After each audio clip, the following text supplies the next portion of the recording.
आप सभी ने परशुराम जी के बारे में तो जानते ही होंगे, जिन्हें भगवान विष्णु का अंशावतार भी कहा जाता है। ऐसा माना जाता है कि भगवान परशुराम का जन्म देवराज इंद्र के वरदान स्वरूप रेणुका के गर्भ से हुआ था। इनके पिता का नाम महर्षि जमदग्नि था। ऐसा माना जाता है कि परशुराम जी के बचपन का नाम राम था, परंतु जब भगवान शिव ने उन्हें परशु नाम का अस्त्र वरदान स्वरूप दिया, उसके बाद उनका नाम परशुराम हो गया। आज के इस वीडियो में हम बात करने वाले हैं कि भगवान परशुराम ने क्यों पृथ्वी से 21 बार क्षत्रियों का विनाश किया था। महाभारत के अनुगीता पर्व में वर्णित कथा के अनुसार महाभारत काल में कार्तवीर्य अर्जुन नाम का एक प्रसिद्ध राजा हुआ करता था, जिसकी 1000 भुजाएं थी। कार्तवीर्य अर्जुन ने घोर तप द्वारा भगवान दत्तात्रेय को प्रसन्न कर 1 सहस्त्र भुजाएं प्राप्त की थी।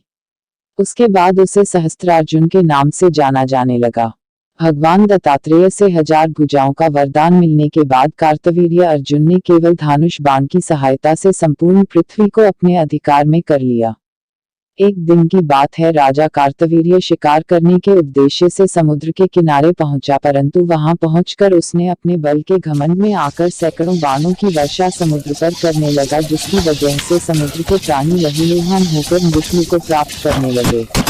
यह देख समुद्र से रहा नहीं गया और वह प्रकट होकर उसके आगे मस्तक झुकाया और हाथ जोड़ते हुए बोला, हे राजन, मुझ पर बाणों की वर्षा क्यों कर रहे हो? तुम्हारे बाणों से मेरे अंदर रहने वाले प्राणियों की हत्या हो रही है। बोलो, तुम्हारी किस आज्ञा का पालन करूं? कृपया मुझ पर बाण चलाना बंद करो। समुद्र की बातें सुनकर कार्तवीर्य अर्जुन बोला, हे समुद्र, मैं तुझ पर तभी बाण चलाना बंद करूंगा जब तुम मुझे ये बताओगे कि इस पृथ्वी पर कौन सा ऐसा धनुर्धर है जो युद्ध में मेरा मुकाबला कर सकता है, और वह वीर कहाँ रहता है। तब समुद्र ने कहा, राजन, यदि तुमने महर्षि जमदग्नि का नाम सुना हो तो उन्हीं के आश्रम पर चले जाओ। उनके पुत्र परशुराम जी ही ऐसे वीर धनुर्धर हैं जो तुम्हारे युद्ध की चुनौती स्वीकार कर सकते हैं और तुम्हारा अच्छी तरह सत्कार भी कर सकते हैं। समुद्र की मुख से परशुराम जी की वीरता का बखान सुनकर कार्तवीर्य अर्जुन क्रोध से लाल हो गया और बोला, हे समुद्र, अभी तो मैं जा रहा हूँ, परंतु अगर तुम्हारी बात मिथ्या साबित हुई तो वापस आकर तुम्हारा समूल नाश कर दूंगा। इतना कहकर राजा कार्तवीर्य महर्षि जमदग्नि के आश्रम के लिए निकला पड़ा। वहां पहुंचकर उसने परशुराम जी सहित उनके पिता और भाई बंधुओं को भला बुरा कहने लगा। कार्तवीर्य के मुख से दुर्वचन सुनकर भगवान परशुराम को क्रोध आ गया। उन्होंने आगे बढ़कर उससे पूछा, दुष्ट, तुम कौन हो और मेरे पिता एवं भाई बंधुओं ने तुम्हारा क्या बिगाड़ा है जो तुम उन्हें अपमानित कर रहे हो? तब कार्तवीर्य ने कहा, मैं राजा कार्तवीर्य अर्जुन हूँ, लोग मुझे सहस्त्रार्जुन भी कहते हैं। मैं यहाँ तुमसे युद्ध करने आया हूँ। अगर तुझ में हिम्मत हो तो इसी समय मुझसे युद्ध करो। युद्ध की ललकार सुन शत्रु सेना को भस्म करने वाले अमित तेजस्वी परशुराम जी का तेज प्रज्वलित हो उठा। उन्होंने अपना फरसा उठाया और सहस्त्रार्जुन से युद्ध करने लगे। दोनों में काफी समय तक भयंकर युद्ध हुआ और अंत में परशुराम जी ने 1000 भुजाओं वाले उस राजा की सभी भुजाएं वृक्ष की भांति सहसा काट डाले। सभी भुजाएं कट जाने के कारण कार्तवीर्य अर्जुन जमीन पर गिर गया और परलोक सिधार गया। उधर इस बात की सूचना जब राजा कार्तवीर्य अर्जुन के बंधु बांधव के पास पहुंची तो वे सभी शास्त्र धारण कर परशुराम जी के आश्रम में एकत्र हो गए तथा हाथों में तलवार और शक्तियां लेकर परशुराम जी पर चारों ओर से टूट पड़े। और देखते ही देखते सहस्त्रार्जुन के पुत्रों ने प्रतिशोध विष परशुराम के पिता जमदग्नि को मार डाला। यह देख परशुराम जी धनुष लेकर तुरंत रथ पर सवार हो गए और बाणों की वर्षा करते हुए राजा की सेना का संहार करने लगे। उसके बाद बहुत से क्षत्रिय परशुराम जी के भय से पीड़ित हो सिंह के सताए हुए मृगों की भांति पर्वतों की गुफा में छिप गए। उन्होंने उनके डर से अपने क्षत्रियोचित कर्मों का भी त्याग कर दिया।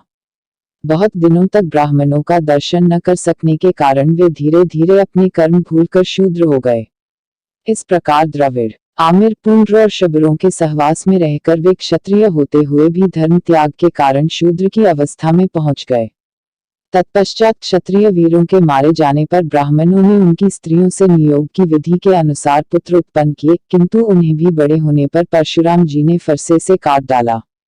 इस प्रकार एक एक करके जब 21 बार क्षत्रियों का संहार हो गया तब आसमान में देवतागण प्रकट हुए और परशुराम जी से बोले, वत्स परशुराम, इस हत्या के काम से निवृत्त हो जाओ। परशुराम भला बारंबार इन बेचारे क्षत्रियों के प्राण लेने में तुम्हें कौन सा लाभ दिखाई देता है।